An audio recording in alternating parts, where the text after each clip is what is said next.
Hello, BookTube. It's Friday, and that means Friday reads, right? When we all gather together and make all of our outrageously optimistic plans for the weekend.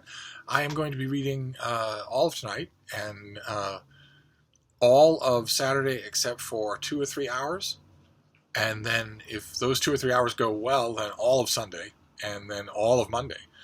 So I've got a bunch of books I want to show you here, including one that we saw just in a mail haul. I just did a mail haul and added a book to my Friday reads. So that's the way it goes. It's a risk you run. That's actually where I get my books, is in the mail. But the first things I want to show you are a lovely set from Convergent Books. It's a set of where do you see these things? It's a set of reprints of some of the spiritual writing of Madeleine LEngle. In honor of, I think, the 100th anniversary of her death, or is it of her birth? Let's see here.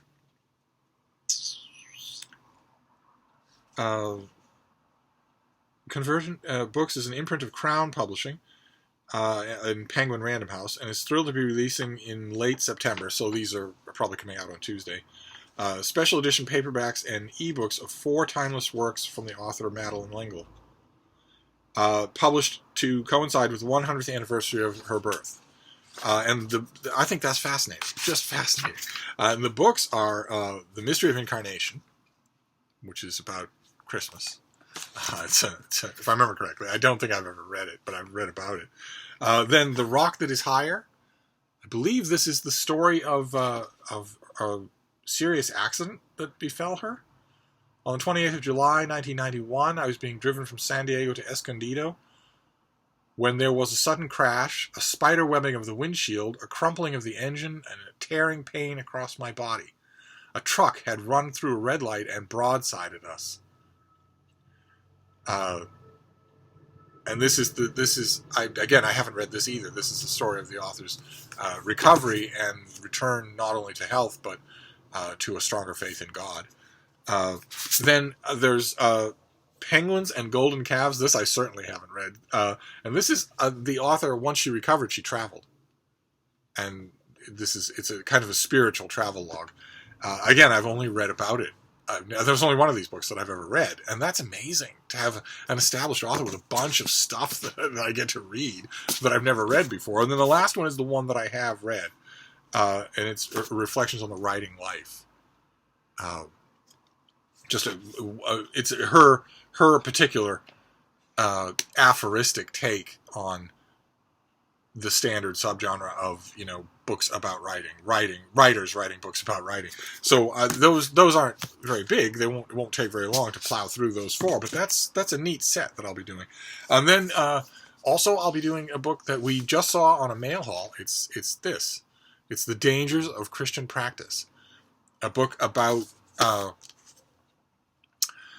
what the author claims is the flawed DNA of certain Christian practices. That certain Christian practices are flawed just in their essence, in their conception, and have to be either abandoned or modified because of that.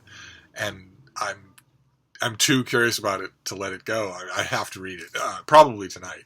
Then next one we've got is a big fat nonfiction debut. See, make that out in the glare. This is Steve Konracki. This is The Red and the Blue, and it's the author's diagnosis of the hyper-partisanship that has gripped American politics. He, I guess, diagnoses it from the 1990s. Let's see what we say here. In The Red and the Blue, cable news star and acclaimed journalist Steve Kornacki follows the twin paths of Bill Clinton and Newt Gingrich. I knew Gingrich's name was going to come up. 2 larger-than-life politicians who exploited the weakened structure of their respective parties to attain the highest offices. For Clinton, that meant contorting himself around the various factions of the Democratic Party to win the presidency. Gingrich employed a scorched-earth strategy to upend the permanent Republican minority in the House, making him Speaker. The Clinton-Gingrich battles were bare-knuckle brawls that brought about massive policy shifts and high-stakes showdowns. Their collisions had far-reaching political consequences. But the 90s were not just about them. The author writes about Mario Cuomo's stubborn presence around Clinton's 1992 campaign, Hillary Clinton's star turn during the 1998 midterms, seeding the idea of her own candidacy, Ross Perot's wild run in 1992 that inspired him to launch the Reform Party, giving Donald Trump his first taste of electoral politics in 1999, and many others. So, this is the author's first protracted, I think his nonfiction debut, if I remember correctly. Oh, God. Yes, this is his first book, and I shouldn't have looked at the dust jacket because he's 18. So he wasn't born during the events that he's talking about in the 1990s, or if he had been born, he was a child. Unlike some of us who had been writing about politics long before the 1990s, but I'm going to see what I see, because young people continuously impress me with how consistently more intelligent than I am they are. So we'll see if he's one of them. Then these next two, they're out now, I think, or they come out really soon. They come out of the blue for me. Knew nothing about the person that they both revolve around. And that person is Max Ritvo. This is the final voicemails, and then letters from Max. These are two companion volumes by Milkweed Editions, and they are about. Let me see if I can show you. They're about this young man who had an extremely well-respected debut volume of poetry, and then died. A cancer that he'd had before returned, wasted him, and then killed him. And these two volumes are not his published work. Instead, they're bits and pieces. This one I dipped into just a bit. I'll be reading it this weekend. These are letters between him and Sarah Rule, and there's a real voice in his letters. I'm gonna have to, I'll read the whole exchange and study it, but there's a real voice in his letters. It's a terrible feeling. It makes me feel like I should have known about this person, and I'm only learning about him too late to know anything else. And then the final voicemails is, I think, poetry. Just another volume of poetry. What have we got here? Yeah, he passed away. He died shortly before the publication of 4 Reincarnations. And the final voicemails is his second collection of poetry, which he did not live to see. So I'll be reading these. I'll read these together. They're obviously meant to be read together. So I'll read those together this weekend and see what I missed. And if the final voicemails gives me it's a slim volume of poetry, I know, but if it gives me a good feeling, I mean, if it's comprehensible, first of all, and if I like it, then I'll have to find his poetry book and just make, this is it, right? This is it. There's his volume of poetry, his second volume of poetry, and these letters, and that's it. So that's a life's work right there. Then the next one is a debut novel. You all know how I love debut novels. This is by Malachy Talik, and it is The Valley at the Center of the World. And it's an atmospheric novel about the Shetland Islands. Shetland, a place of sheep and soil, of harsh weather, close ties, and an age-old way of life. A place where David has lived all his life, like his father and his grandfather before him, but where he abides only in the present moment. I should be doing this the right way, right? Giving you something to look at. A place where Sandy, a newcomer but already a crofter, may have finally found a home. A place that Alice has fled to after the death of her husband. But times do change. Island inhabitants die or move away, and David worries that no young families will take over the chain of stories and care that this valley has always needed, while others wonder if there is ever truly theirs to join. In the wind and sun and storms from the Atlantic, these islanders must decide what is left of us when the day's work is done, the children grown, and all our choices have been made. And the author has written other things, but I think this is his debut novel. Oh, God. Okay. All right. He also is 18. So I can't tell you. But I never got around to this, and this is due right away. This is due, this came out in early September, and I think I had an advanced copy of it, but I never got to it, so I'll be doing it this weekend. I don't want a debut novel to go by if I can help it.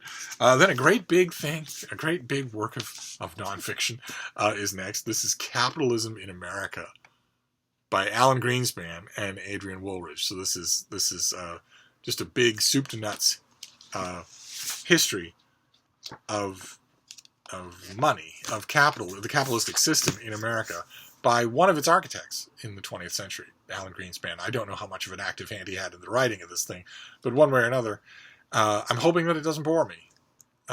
It certainly shouldn't be a boring subject, and yet somehow writers, especially people who are not trained historians, tend to make it boring, tend to make histories of capitalism boring.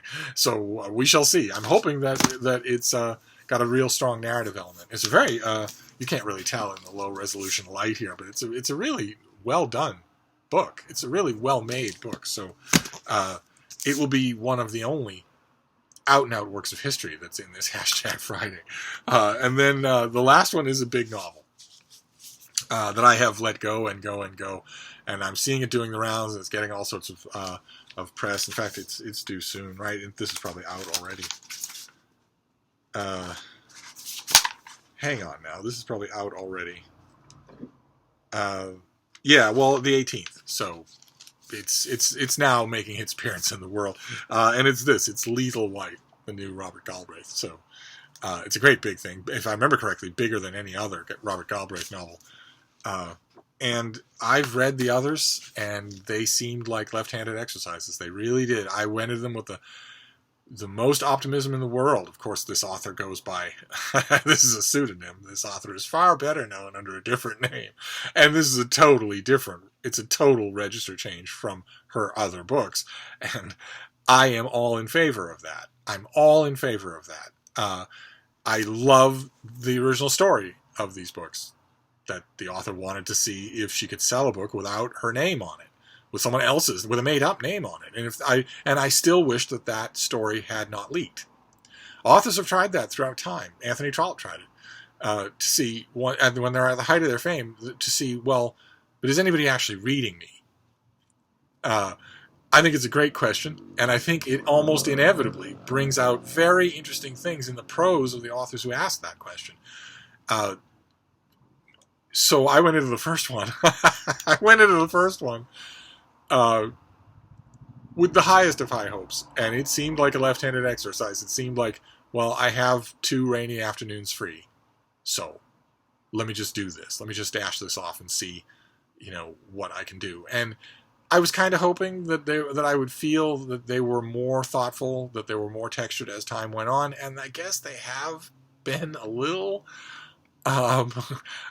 This author is at the moment notoriously idle, so I would expect that. I mean, you don't whether you make $80 billion or not, whether you conclude you're the most beloved fictional series of the 21st century or not, you can't stop being a writer. I know some writers like to say over and over again, in Stephen King's case, but in some cases not, like Philip Roth, they like to say, all right, well, I'm done. I'm retiring from writing, but you can't really do that. Not if it's natural to you. I might not. If storytelling is natural to you, then you can't just stop. And so, if you have nothing else to do, I would expect these books to be getting exponentially better. Instead of just exponentially longer. So I'm going to give this a try. I have heard one person that I know whose opinion I respect has read this and says, this might be more up your alley. There's more going on here. And also, there are pauses. There are breaths taken where the author stops, looks around, and sort of thinks about where she is in the point of the story. Something totally missing from the series that shot her to fame, and that has been largely missing from this series as well. So I'm gonna give this a try. so that is my Friday reads, at least a chunk thereof. We've got this thing, Lethal White, and we've got Capitalism in America, which I don't know. It will either be full of great, wise insights, or it will be a trot and a waste of my time. I will report back. And then The Valley at the Center of the World, about the Shetland Islands. Then two posthumous reconstructions of something that appears to be a very talented young man who died way too early. Max Ritvo, the final the final voicemails and letters from Max, the collected correspondence between him and an old teacher. Then The Red and the Blue by Steve Kornacki, his debut nonfiction work about the politics of the 1990s and the long shadow that he says they cast on our current hyper-tribal atmosphere where no one can get anything done because compromise and bipartisanship are not only dead, but are punishable offenses. So we shall see what he has to say. Then The Dangers of Christian Practice. That, I confess, is going on the reading list tonight. This, in fact, right after I do this video, I'm just going to read it, and I'll put the writing off until later because I want to engage with this author. I think I'm going to need more than one read of the book, so we shall see. And then the last things here are this set of reprints of some of the autobiographical, nonfiction, spiritual writing of Madeleine LEngle, whose fiction has never done anything for me. So we shall see. We shall see. As you can tell from this Friday Reads, it's going to be an exploratory weekend. I'm not really dealing in a whole lot of Steve comfort zones here, and that's okay. Some weekend readings happen that way, and I love them too. So as usual, with Friday Reads, I'd love to know what you're working on this weekend. But I think this might be it for videos until tomorrow. So I'll wrap this up, but I'll see you soon. Thank you, BookTube.